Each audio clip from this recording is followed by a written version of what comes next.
Bom, pessoal, eu vou começar já. A aula de hoje é bem curtinha, então eu vou liberar vocês provavelmente mais cedo. E no final da aula eu vou passar para vocês a avaliação oficial do segundo bimestre já, porque é aquela avaliação que vai complementar a avaliação de proficiência, né? Eu ainda não tenho a confirmação de que vai ter avaliação de proficiência, mas provavelmente vai ser no mesmo esquema que vocês fizeram a avaliação agora do primeiro bimestre, né? Que é a avaliação pelo AVA, eu acho, né? Eu não tenho certeza ainda, mas provavelmente vai ser. Peraí, Mariana, chegando. Bom, vou falar de novo. Então, Mari chegou? Eu vou falar. Eu estou escrevendo TCC, tá esquecida a aula. Tudo bem. Vamos lá. O que eu estava falando para os seus colegas é que no final dessa aula, essa aula é bem curta. Pode depois voltar para o TCC. E na aula eu vou passar para vocês a avaliação oficial para complementar a nota da avaliação de proficiência, né? Que a gente tinha a informação de que essa disciplina teria avaliação de proficiência, mas ainda não tem a confirmação de que vai rolar. Então, assim que eu tiver a confirmação, eu já passo para vocês. Beleza? Caso contrário, vou pensar aí no jeito de avaliar, mas a princípio vai ser um trabalhinho, a avaliação oficial. Tá? Então, vamos lá. Hoje, nós vamos falar sobre ainda a parte de uso de recursos naturais.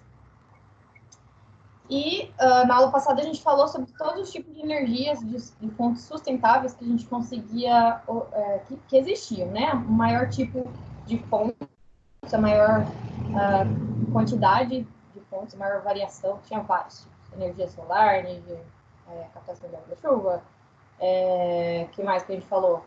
Biofiltro, a gente viu energia maremotriz, entre outros. Agora, eu vou mostrar para vocês dois métodos de cálculo para aproveitamento da água da chuva e também energia solar. Não sei se vocês já viram isso em alguma disciplina, mas vamos lá. Então, relembrando, né, como que a gente faz a captação de água da chuva? Basicamente, a gente precisa de um local para coletar essa água. Então, geralmente ela é coletada no telhado, tá? Essa água ela vai ser destinada, primeiramente, para um filtro, né? Nesse filtro, eu tenho um filtro grosso, só para conter, por exemplo, folha, galho e outras sujeiras um pouco maiores. E após esse filtro aqui, é que vai ser destinada, separada, na verdade, as primeiras águas, né? Aquela água que é a lavagem do telhado. Então, é a água que está um pouco suja ainda, que vai carregar poluição e etc. Depois que eu tenho, na verdade, essa água aqui, que é a água de lavagem, na verdade, elas são 2 litros por metro quadrado de telhado, tá? Então, eu tenho que destinar, jogar fora, na verdade, 2 litros por metro quadrado. O que sobrar disso aqui, eu já posso destinar para minha cisterna, que é o que vai ser destinado para abastecer a minha residência, tá? Aqui na cisterna, eu sempre tenho um filtro um pouco mais fino, né? E tenho um redutor de turbulência. Porque como a cisterna, apesar de a gente ter ainda 2 filtros antes de chegar na captação, eu ainda tenho um pouco de sujeira que vem para cá. E essa sujeira ela vai decantar aqui no fundo. Se eu não colocar esse redutor de turbulência, assim que a água bate aqui, ela bagunça toda a sujeira que está no fundo e aí a água fica suja, tá? Pode ser adicionado um clorador, desde que o cloro seja aquele cloro tradicional de piscina, uma vez que a água da chuva ela é não potável, né? Então a gente não bebe, essa água aqui ela pode ser clorada. E aí ela vai ser destinada para um reservatório superior, e aí depois destinar por gravidade para os outros pontos de alimentação, ou para água de jardim diretamente, etc. Sempre vai ter também um ladrão, porque eu vou projetar essa cisterna de modo que eu armazene para um determinado período de chuva. Tá? Se chover mais do que o necessário para encher essa cisterna, eu tenho que descartar essa água e aí tem um ladrão aqui para poder descartar, beleza? A norma que rege o projeto de captação da água da chuva é a NBR 15527, tá? Bom, então, para a gente conseguir calcular o esquema de captação da água da chuva, a gente precisa entender como é que funciona a medição de chuva numa cidade. Geralmente é utilizado o pluviômetro, tá? Então, o pluviômetro, ele é um equipamento que ele pode ser montado. Aqui está um esquema de pluviômetro em garrafa PET, tá? Mas os dados que eu vou mostrar para vocês é utilizado para o pluviômetro profissional. Nada mais é do que um funil, né? Onde vai chover aqui dentro dele e aí vai ser captada uma determinada quantidade de água. Aqui eu tenho um esquema que é regrado, né? Ele tem medidas aqui em milímetros, aonde para uma determinada altura eu tenho um determinado volume. E esse volume vai me dar a medida em milímetros por metro. Então, a medida do pluviômetro, a medida que a gente vê na televisão, que ele fala assim, choveu 60 milímetros hoje. Então, é 60 milímetros do quê? 60 milímetros de coluna de água. E esse valor de 60 milímetros, ele é sempre em função da metragem quadrada, tá? Então, 60 milímetros por metro quadrado. Os dados que nós vamos coletar, então, no mapa pluviométrico, é sempre para 1 metro quadrado. Se eu for pegar isso aqui e medir, então, eu vou ter, se eu quiser medir o volume desse total de água, eu teria, então, 1 metro é 1000, né? Então, eu teria 1000 milímetros vezes 1000 milímetros, que é a área da base, vezes 1 milímetro. Isso aqui me daria um volume de 10 a sexta milímetros cúbicos, certo? 10 a sexta milímetros cúbicos. Então, toda vez que eu falo que para cada 1 milímetro cúbico, eu tenho, para cada 1 milímetro de coluna de água que choveu, eu tenho 10 a sexta milímetros cúbicos de água, certo? Então, se eu quiser saber quantos litros, basta eu transformar milímetro cúbico em litro. Então, 1 metro cúbico, ou fazer o contrário, né? Que é mais fácil, na verdade. Que 1 metro cúbico são 1000 litros. Se eu transformar 1 milímetro em metro, eu vou ter aí a quantidade em litros suficiente para determinada quantidade de chuva. Certo? Então, é assim que a gente lê um pluviômetro, assim que a gente lê um mapa pluviométrico, quando passa na televisão, ou se a gente quiser fazer um sistema de captação da água da chuva. Então, no dimensionamento de um sistema de captação de água da chuva, a gente vai levar em consideração a média histórica de chuva, da região que você está fazendo, que você quer construir o seu esquema de captação, tá? Então, aqui, no caso, vou dar um exemplo, é da cidade de Londrina. Então, eu tenho que ir atrás do pluviograma da cidade. Onde que eu acho isso, né? Se vocês entrarem nesse site aqui, lá tem todas as informações, tanto de pluviograma quanto de fluviograma, né? Pluviograma é informação de chuva e fluviograma é informação de rios, tá? A quantidade de rios que existem, a quantidade de água que está passando no rio e etc. Então, eu entrei lá e coloquei um determinado período, tá? Eu coloquei de 2018 a 2019. E aí você vai colocar o período que você quiser. Essa estação aqui, ó, de Londrina, é a estação que tem ali atrás do shopping Boulevard, tá? Essa estação é próxima do shopping Boulevard. Provavelmente no Iapar também tem alguma estação, mas essa aqui é o que eu conheço. Tá? Então, lá tem várias estações aqui em Londrina que fazem essa leitura. E aí, eles têm a variação por mês. Janeiro, fevereiro, março, abril, maio, e etc. Total de milímetros que choveu no ano de 2018.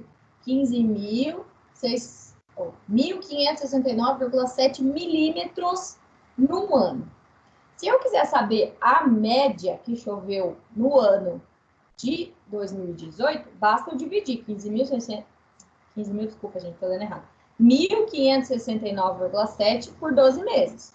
Aí eu teria 130,8 milímetros por metro quadrado que choveu no ano de 2018. Eu vou primeiramente falar para vocês dessa média simples, mas depois a gente vai ver que isso aqui não se aplica tanto. Por quê? Eu tenho meses em que chove 408,9 milímetros e eu tenho um mês aqui, ó, julho, que choveu 4,8. Então, essa média aqui, ela tem um desvio padrão muito grande. Não necessariamente a gente pode comparar, utilizar esse valor de média como verdade, tá? Então, quando eu uso aqui a média e eu tenho um valor muito baixo nos valores de média, eu abaixo muito a capacidade. Mas só para a gente entender o conceito, primeiramente eu vou usar o sistema de média simples, pensando que eu tenho 12 meses e eu peguei o total de que choveu nesse ano para fazer esse cálculo. Aí eu vou precisar saber a área de captação. A área de captação é a área simples do telhado. Então, se eu vou medir a minha área do meu telhado, né? Eu tenho lá, sei lá, 100 metros quadrados, por exemplo. Então, para cada milímetro de precipitação, eu vou ter 1 litro de precipitação, tá? Pensando que é 1 milímetro para cada metro quadrado. Então, se o meu telhado tem 100 metros quadrados, eu tenho 100 litros por milímetro de chuva, certo? Fazendo a conversão aqui.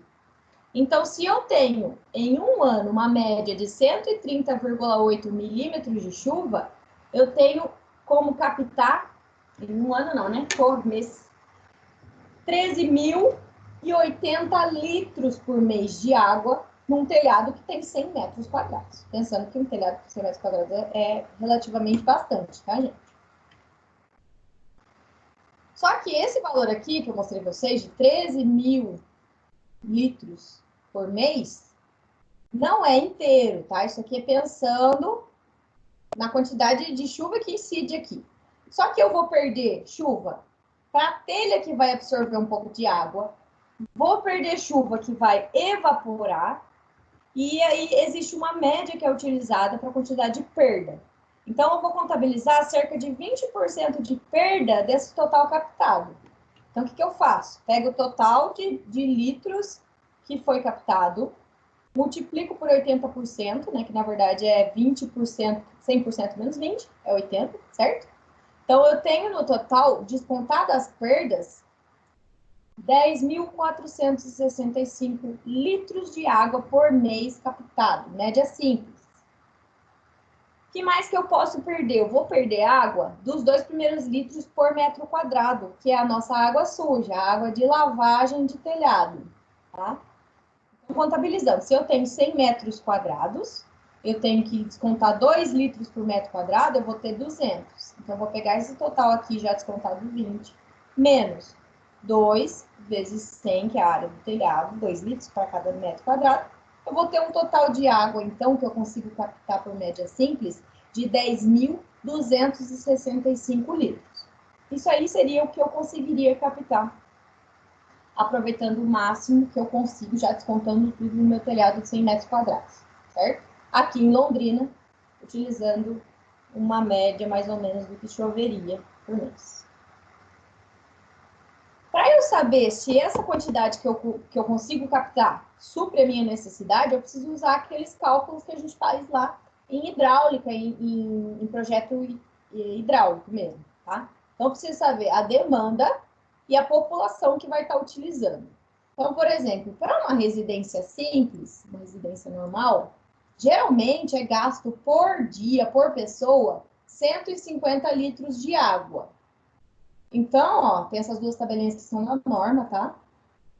Se eu tenho mais ou menos 3 pessoas na minha casa, eu estou gastando 150 litros para 3 pessoas, que me dá um consumo de 450 litros por dia. Vou usar o consumo mensal que eu calculei anteriormente, 450 litros por dia, em 30 dias, eu teria consumido 13.500 litros de água. Só que, se eu fizer média simples, o meu cálculo, olha aqui, na minha média simples, utilizando a média anual, né, o total somado, era de 10.000 litros que eu conseguiria captar. Mas eu consumo 13.000 litros. Então, a captação da água da chuva, nesse caso, ficaria inviável, certo? Porque eu estou consumindo mais do que eu consigo captar. Claro que não é inviável 100%, porque eu posso utilizar a água da rua normal para completar, né, os 3.000 litros que faltam aqui e mesmo assim continuar a pegada sustentável, tá? Mas é só para ver que eu não consigo ter um sistema 100% de captação da água da chuva utilizando esses dados aí que eu coloquei para vocês como exemplo, beleza? Bom, qual é a frequência de chuva? Também naquele site eu tenho a quantidade de dias que chovem por mês. Então aqui, ó, mais um histórico de dados daquele site lá que eu mostrei para vocês. No ano de 2018, em janeiro choveram 18 dias, em fevereiro 9 dias, em março 13 dias. Aqui embaixo eu tenho uma média dos anos 2018 e 2019. O pior mês é julho. Julho choveu 2 dias no mês. E em janeiro choveram 15 dias. Então, janeiro é o maior mês, o melhor mês de todos de chuva na cidade de Londrina, tá? Então, considerando que o pior mês é julho e que julho choveram 2 dias, eu considero que no mês de julho choveu a cada 15 dias, certo? Porque choveu um dia, deu 15 dias, choveu mais outro, deu mais 15 dias. Então, 2 vezes por mês. Isso significa, gente, que o reservatório que eu estou calculando, ele tem que aguentar o consumo do pior mês. Se eu quiser ter ele 100% funcionando, se eu quiser que as minhas torneiras funcionem 100% com água da chuva. Certo? Porque aí, se funcionar por pior mês, o melhor mês, com certeza funciona. Beleza? Então, por exemplo, se choveu em julho 4,8 milímetros, né?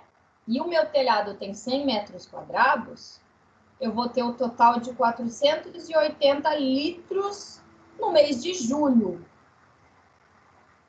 Se choveu a cada 2 dias, significa que eu tenho que dividir esse 480 por 2, porque só choveu 2 dias. Quer dizer que em cada dia eu tive uma coleta de 240 litros de água. Se eu multiplicar isso aqui pelas perdas, né, 80%, vai ser aproveitado. E tenho que descontar ainda 2 litros para cada 100 metros quadrados de telhado. Eu consigo usar realmente, para o mês de julho, só 8 litros de água da chuva. Se o meu consumo para 15 dias, se choveu 2 dias por mês, quer dizer que em 15 dias eu teria que ter um estoque lá para 15 dias, até aguentar chegar na próxima chuva, certo? Então, ó, 450 litros por dia vezes 15 dias daria um total de 6.000 litros. Então, eu teria que ter 6.000 litros, mas eu só tenho 8. Ou seja, não é viável a gente fazer um sistema de captação da água da chuva para o mês de julho, certo? Porque, ó, de jeito nenhum, não dá, né? Não dá nem para dar uma descarga com 8 litros de água, tá? 2 descargas no máximo já era 8 litros de água. Então, no mês de julho, a gente já viu que não rola, a gente não vai obter esse payback. O que isso significa?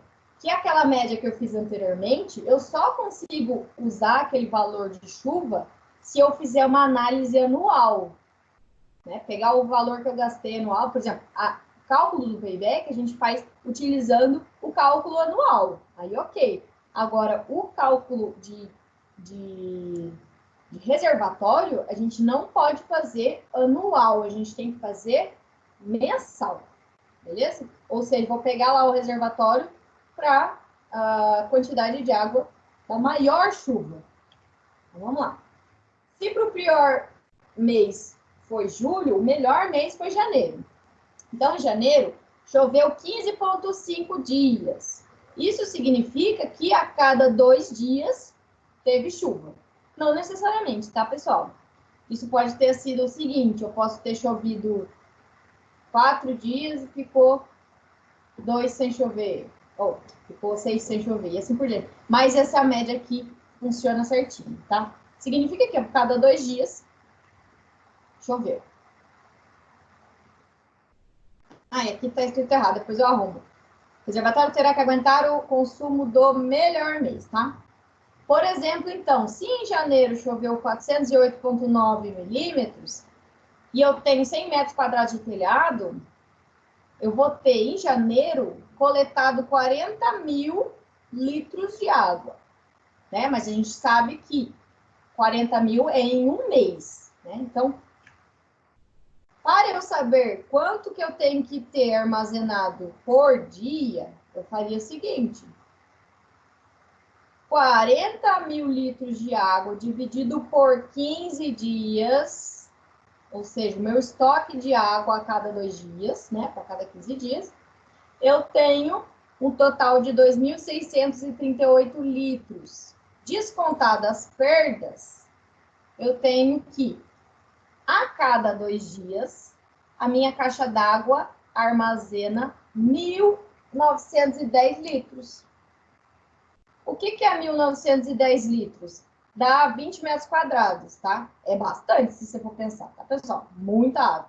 Vai sobrar para os meses que não tem tanta água assim. Então, vamos lá. 450 litros para cada 2 dias, que seria um intervalo que eu teria que aguentar lá de estoque de água, tá? Eu teria 900 litros. Então, eu ainda tenho sobrando quase 1.000 litros de água. Se eu produzo 1.000 e consumo 900, eu tenho por dia sobrando quase 1.000 litros de água. Então, aqui já compensa. Em janeiro, compensa ter um sistema de aproveitamento da água da chuva. O que eu faria? Eu colocaria, se eu estou produzindo quase 2.000 litros, eu colocaria uma caixa d'água superior e outra inferior. A inferior estaria recebendo, né, 1.000 litros e estaria mandando para outra caixa d'água, na laje, por exemplo, que vai enviar para o destino final de utilização. Então, geralmente, captação da água da chuva, a gente coloca 2 reservatórios, um embaixo e um em cima. O de baixo ele vai ficar sujo, ele facilita a limpeza, e o de cima ele vai ficar mais limpo, porque a água já vai estar, já vou coletar ela na superfície de cima, não vai ter influência de sujeira e etc. Tá? Então, nesse projeto aqui, 2 caixas d'água dariam para alimentar a minha residência com água no mês de maior chuva. Beleza? Então, vamos lá. O que mais? Tá indo.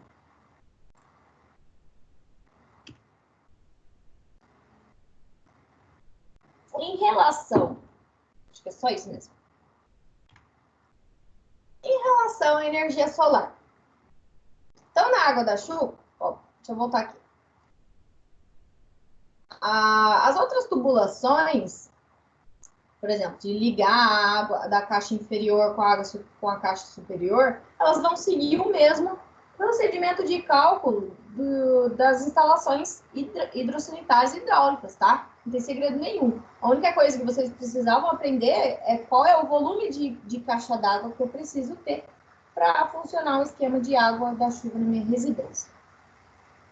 Então, para uma casa de um telhado de 100 metros quadrados, em Londrina, isso aqui funcionaria, tá? Bom, estou passando a slide, mas acho que ficou com alguma dúvida aqui a respeito do dimensionamento de água da chuva? Não. Muito fácil. Então tá. Claro que nesse dimensionamento de água da chuva, eu vou ter o quê? Um sistema que sempre vai ter um ponto de água da rua interligado, tá? Então, porque a gente não prevê o que vai acontecer com a natureza. Então, por exemplo, vai que eu faço esse cálculo aqui para janeiro e naquele ano que eu vou começar a usar o meu sistema de captação da água da chuva, não chove tanto quanto eu esperava. Tá? Tem anos aí que tem fortes secas. Esse ano, por exemplo, em Foz do Iguaçu, tá uma seca super forte lá, a maior em 20, sei lá quantos anos. Então, sempre tem que ter um ponto de para onde eu possa correr, caso não chova o que eu esperei, tá? Já em relação à energia solar, como que a gente faz a captação? A Copel, ela tem esse mapinha aqui, que ele é interativo, que depois vocês quiserem pode clicar aqui para vocês darem uma olhada no mapa, para a verificação da incidência solar e ajudar no cálculo da quantidade de placas fotovoltaicas por região.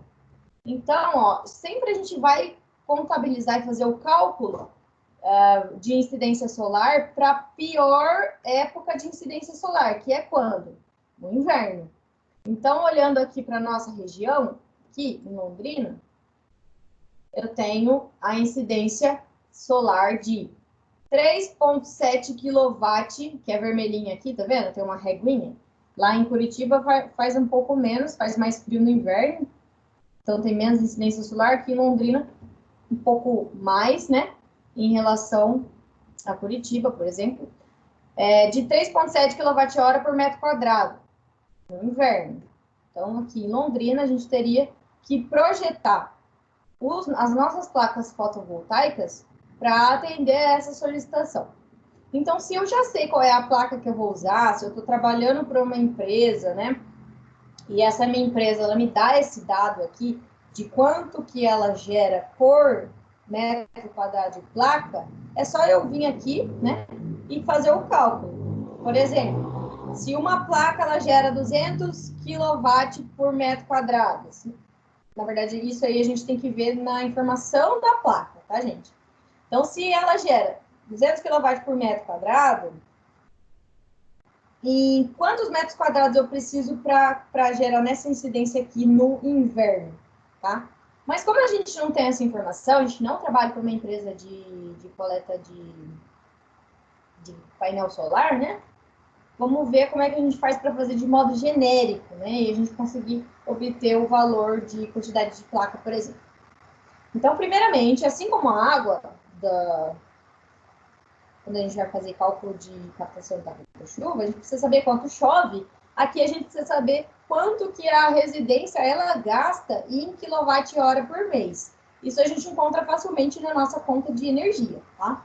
Então, por exemplo, na conta de energia, se eu não me engano, está por dia, tá? Então, basta você multiplicar a quantidade por dia por 30, né? Você vai ter a quantidade por mês, beleza? E lá no rascunho da Copel é facinho isso de encontrar. Então, por exemplo, eu tenho 500 kWh por mês. Quantas horas de radiação eu tenho durante o dia? Então, durante 24 horas, será que... Eu sei que metade desse tempo aí está escuro, né? Então, não posso contabilizar, certo? Será que 12 horas que eu tenho luz solar, será que essas 12 horas eu tenho irradiação suficiente para carregar minhas placas solares? Então, isso aí depende da região que você está no Brasil, tá? Então, no Brasil, na verdade, no mundo, né? Para a região sul, que é onde nós estamos, no Paraná, 5,37 horas por dia produzem radiação suficiente para carregar essas placas solares, certo? Então, esse é o dado que a gente vai utilizar. Se você quiser fazer esse cálculo para outra região do país, é só buscar na internet. Irradiação do estado de São Paulo por dia, né? Isso aí é facinho de encontrar. Opa. Beleza. Aí eu tenho que saber mais ou menos quanto que é a potência de um equipamento de placa solar. Então, esse esquema que eu coloquei aqui é uma placa solar X aí, que não vou citar nomes, tá? Então, os dados que a gente precisa ter, basicamente, 1, o 2 e o 3. O resto dos dados que vem apresentado na especificação técnica da placa solar, nós não precisamos saber. Isso aí, quem vai precisar saber é quem vai fazer alimentação elétrica, giro elétrico, quem vai saber também de bitola de cabo. Isso aí a gente não precisa entrar muito a fundo nesse cálculo, beleza? Então, o módulo fotovoltaico vai depender do fabricante. Então, esse fabricante aqui, ele tem essas características aqui.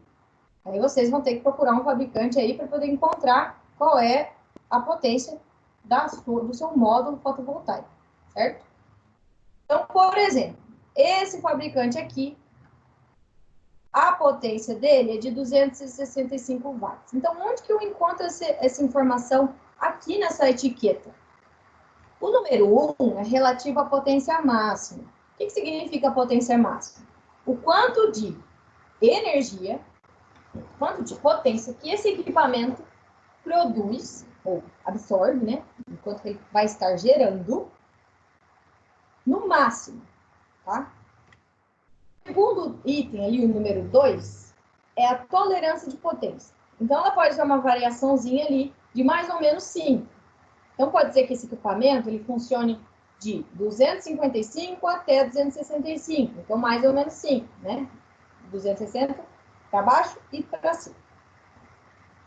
E a eficiência do painel, que geralmente, para ser um painel bom, um painel que funciona adequadamente, essa eficiência tem que estar maior do que 15%. O que é essa eficiência? É o tanto que o painel produz, ele por si só, tá? Porque ele vai perder energia na hora que a irradiação solar passar do vidro transparente até chegar na placa, tá? Então, de 100%, para ele funcionar, ele tem que ser maior do que 15. Maior que 15 já funciona com bastante destreza, certo? Então, eu tenho que essa marca que eu escolhi aqui, ó, tem eficiência de 15,9. Então, ok, tá mais que 15%, tá funcionando. Geralmente, os equipamentos de painel solar, ele tem, em média, 25 anos de duração, tá? A vida útil dele.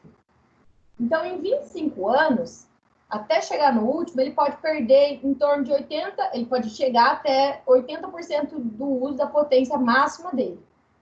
Mas nos primeiros anos, a gente vai instalar um equipamento novo, certo? Equipamento novinho. Nos primeiros anos, geralmente ele trabalha em potência máxima na tolerância máxima. Então, nessa aqui, ó, certo? Então, quando eu vou calcular, eu sempre tenho que utilizar a potência máxima na tolerância máxima. No caso, é 265 aqui para esse equipamento. Então, no meu exemplo, eu vou usar aí que o meu módulo fotovoltaico, ele produz 265 watts de potência. Beleza? Daqui 20 anos, ele vai perder esse 200, não vai ter mais 265, né? Ele pode perder até 80% dessa potência aqui. Chegar até 80%, desculpa. Não é perder 80%, é chegar até, tá bom? Assim como a água, captação da água da chuva, que a gente perde ela para a telha, perde ela para evaporação, aqui a gente vai perder 20% no caminhamento, tá? Passando aí no meio dos fios e etc. A gente perde aí quando a gente tem abastecimento de rede. Quando a gente tem abastecimento de bateria, essa perda aqui pode chegar até 35%. Como a gente está fazendo, né, construção civil, a gente vai pensar em rede mesmo, a gente não pensa em bateria. Bateria seria mais no caso quando a gente tem que alimentar um carro, por exemplo, tá? Então aqui a gente vai pensar em 20% de perda. Se eu perco 20%, o cálculo total da energia vai ser o quê? A potência que o meu módulo fotovoltaico produz, vezes a irradiação de 1 kWh por dia, tá? E vezes a perda, que é a diferença de 100 para 80, para 20. Tá? Então, é 100 menos 20%, 0,8. Isso quer dizer que por dia, meu equipamento, a minha placa módulo fotovoltaico, vai produzir 1.138 watt-hora. Se eu converter isso aqui, a gente tem 1,14 kWh por dia. O cálculo que geralmente a gente faz é em kWh, tá? Inclusive, na nossa conta de luz, vem em kWh. Então, na verdade, 1 kW são 1.000 watts, tá? Então, só simplifiquei aqui, transformei. E por mês? Por mês, então, eu teria 1 kWh por dia, vezes 30 dias, eu teria produção de 34,2 kWh no mês de utilização. Então, quantos módulos que eu vou precisar? Se um módulo de 265 watts produz 34,2 kW por mês, o que eu consumo por mês precisa de quantos módulos? Então, isso aqui é a minha conta mensal, que eu peguei lá na minha conta de luz, tá? Produz quantos módulos? Regra de 3. 14,6, aproximadamente 15 módulos fotovoltaicos. Então, ó, consegui calcular baseada na incidência e radiação por mês, né? E radiação por hora, quanto eu consumo por mês e quanto que um painel produz por hora. Só que eu preciso também dessa informação que é crucial, porque às vezes a pessoa faz o cálculo e não vê eu sei que eu tenho que instalar 15 módulos, mas eu não vejo a área do telhado lá, eu não sei quanto de espaço que eu tenho, não sei nem se cabe 15 módulos, eu preciso saber, né? Então, basicamente, eu preciso saber o quanto metro quadrado eu tenho no módulo. Então, se cada placa mais ou menos tiver 2 metros quadrados, vai depender do fabricante também, eu tenho 15 módulos, eu preciso de pelo menos 30 metros quadrados de telhado virados para a incidência, para maior incidência, né, período da tarde, principalmente meio-dia, assim, período da tarde, de área de telhado. Tá? Então, não adianta eu ter 30 metros de telhado na sombra. Isso aqui não adianta. Tem que ser 30 metros de telhado no sol. Ok? Então, isso é muito importante, pessoal. Porque eu já participei, eu conheço pessoas que que instalaram esse equipamento em casa e as placas foram instaladas num local onde não bate sol. Não adianta nada. A pessoa continua gastando um monte de energia lá, gastou um monte de dinheiro para instalar a placa solar e não tem o benefício que é a economia de energia, tá? Então, tem que verificar sempre a disponibilidade do telhado com essa metragem quadrada, porque senão não adianta. E o que é o tal do payback? A gente faz aí pensando na sustentabilidade, porém, esses dois itens que eu contei para vocês, que são fontes sustentáveis, eles economizam dinheiro, né? Porque a gente deixa de pagar conta de água e conta de luz para utilizar esses valores, essa energia gerada, essa água gerada. Então, o payback é o tempo de retorno do dinheiro que eu coloquei lá para construir a minha captação de água da chuva e para construir minha placa, o meu módulo fotovoltaico. Em quanto tempo que esse meu investimento vai se pagar? Então, no caso da captação da água da chuva, o payback é exatamente o tempo para que as entradas líquidas de caixa, que na verdade é o dinheiro que eu investi, ou o dinheiro que eu deixei de pagar, na verdade, né, recupere o investimento inicial. No caso da energia solar, é a mesma coisa. Porém, a energia solar, eu tenho geração de crédito quando eu não uso. A água da chuva, não. Se eu não usar a água da chuva que eu captei, ela vai para o ladrão e eu perco, né? Ela vai para a rede e eu perco essa água. A energia solar, eu posso mandar ela de volta para a Copel e a Copel me dá isso em créditos, certo? Então, eu ainda posso economizar muito mais dinheiro. Então, suponhamos, qual é o investimento para fazer a captação da água da chuva? Por exemplo, se custou o meu sistema R$10.000. Aqui, quando a gente vai fazer o payback, geralmente a gente utiliza a média mensal por ano, tá? Então, aqui, ó, diferente quando a gente faz o cálculo do volume da caixa d'água que a gente tem que fazer para maior incidência de chuva, aqui a gente faz anual. Então, vou pegar aqueles 10 mil lá, ó, do começo, que eu peguei a média em milímetros do ano, dividi por 12 e peguei aqui a média por mês. Então, a geração por mês é de 10.265 litros por mês. Quanto que custa a água lá na sua casa? Então, aqui existe sempre uma tarifa padrão, que é o mínimo lá que você paga, né? A água é muito cara, na verdade, né? Como eu moro em prédio, eu não sei qual valor que vocês vão utilizar. Então, eu peguei uma média aqui para 10 metros cúbicos, tá? Então, geralmente, é R$72 aqui no Paraná para cada 10 metros cúbicos de água, tarifa padrão. Então, se eu consumir 9 metros cúbicos, vou pagar 72 do mesmo jeito, tá? Transformando isso aqui para litros, dá em torno de 0,007 reais por litro, beleza? Então, qual o cálculo da economia anual? Quanto que eu gero de água da chuva, vezes o quanto que eu pago pela água da concessionária, vezes 12, que é a quantidade de meses que eu tenho no ano. Então, eu teria uma economia anual, utilizando o sistema de água da chuva, de R$ 862,30, em média, tá? Na verdade, é o que a gente iria pagar lá se a gente utilizasse a água da concessionária. O payback nada mais é do que o tanto que eu investi dividido pela economia anual. Então, se eu investir R$ 10.000 dividido pela economia anual, eu vou ter esse sistema pago em 10 anos. Certo? Então, em 10 anos, eu consigo pagar o sistema de água da chuva. E a energia solar?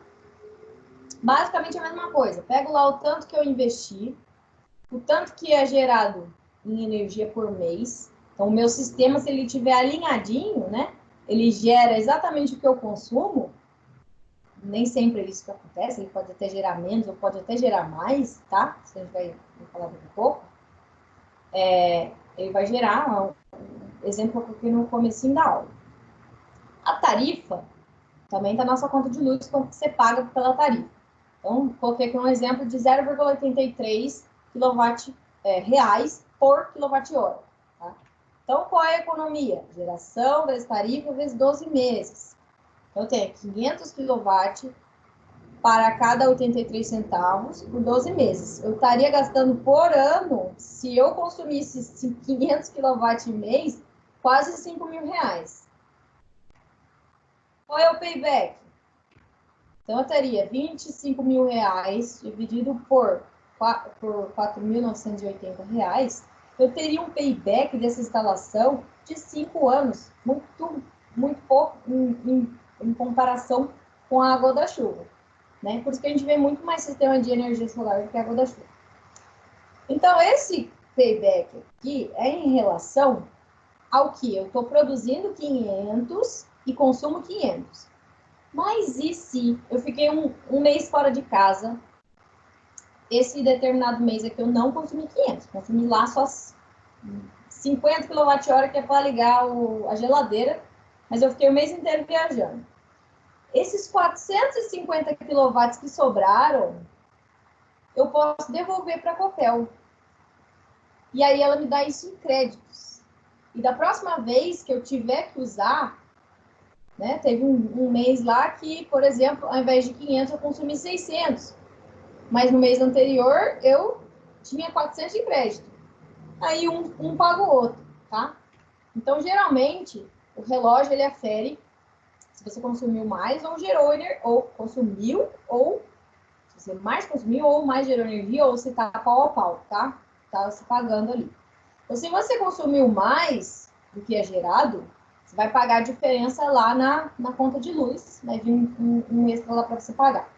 Mas, ao contrário, se você gerou mais do que você consumiu, a sua unidade vai ganhar crédito. E aí, eu sei que aqui em Londrina dá para fazer como se fosse um condomínio, né? Você tem uma placa, e aí você tem duas pessoas que se beneficiam, 2 terrenos, né? 2 contas lá, e você pode transferir esses créditos para outra pessoa, tá? Tipo aquele negócio da Sky lá, que você usa, várias residências usam a mesma conta da Sky.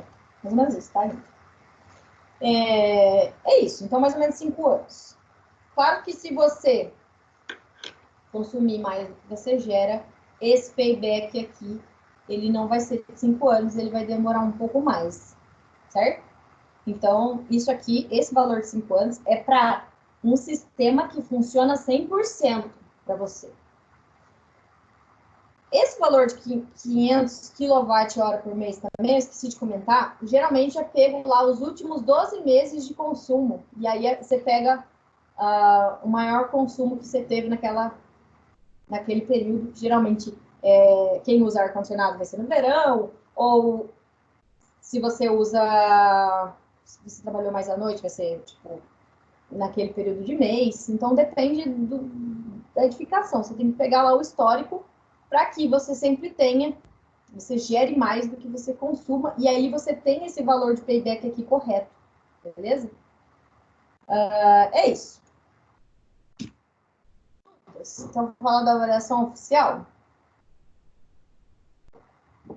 Ok.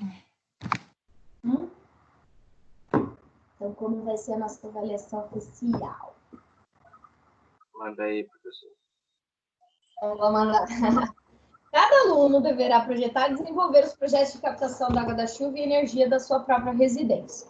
Então, assim, quando eu digo projeto, você não tem que me trazer um projeto, uma planta e etc. Você tem que trazer o quê? Vai entregar dia 26, tá, gente? O memorial descritivo e o memorial de cálculo. Então, assim, como se você fosse o vendedor. Você é o vendedor desse esquema de captação da água da chuva, que você vende também energia fotovoltaica. Você vai vender para sua mãe, pessoa que manda aí na sua casa, né? Para sua esposa, para sua mãe, seu marido. Você vai trazer para ele o memorial descritivo e de cálculo. Como? Qual é se for o reservatório de captação da água da chuva, tudo que eu passei para você, eu passo nesse slide. Qual é o tamanho do reservatório que você tem que ter, né? E quantos e qual o tamanho do reservatório, no caso da captação da água da chuva. Qual é o cálculo que você se baseou para fazer esse projeto de captação da água da chuva, esse reservatório, né? Então, tem que colocar lá a incidência de chuva que você considerou, qual é o tempo que você considerou de chuva, blá, blá, blá. Tudo isso que eu falei no começo da aula. E no caso da energia fotovoltaica, também, você tem que falar qual é a área de telhado que você considerou, qual é a incidência de área de radiação que você considerou, qual é a quantidade de placas que você está considerando, qual é o fabricante que você considerou. Na captação da água da chuva, você pode também achar uma empresa que faz isso e colocar lá o fabricante. Tá? Então, vai vender o seu peixe aí para vender esses dois projetos, beleza? Aí eu coloquei aqui pode colocar foto da área de captação, pelo amor de Deus, não me vai subir no telhado, ok? Pode colocar pelo Google Street View mesmo, porque eu não pelo amor de Deus, não sobe no telhado, é pelo Google, tá? Porque os dois são do telhado, né? Vai captar da chuva e o sol também é pelo telhado. Dá para medir. Qualquer coisa a gente fala que foi a professora que mandou. Já tá gravado isso que eu disse, não é para subir no telhado, foi cai lá. Ai. Dá para você medir a área pelo Google também, tá? Tem uma ferramentinha lá que você coloca, acho que você clica com o botão direito, você consegue medir em metros quadrados. Então, se você não tiver essa informação fácil aí, você consegue medir pelo Google, tá? Então, foto da área de captação e dados e fotos do equipamento, né? Fora o cálculo e o memorial descritivo. Então, é isso, vai valer 2.000 pontos. É individual, porque cada um mora na sua própria casa e a gente não tem... e também a avaliação oficial, né? A gente não tem como fazer em grupo.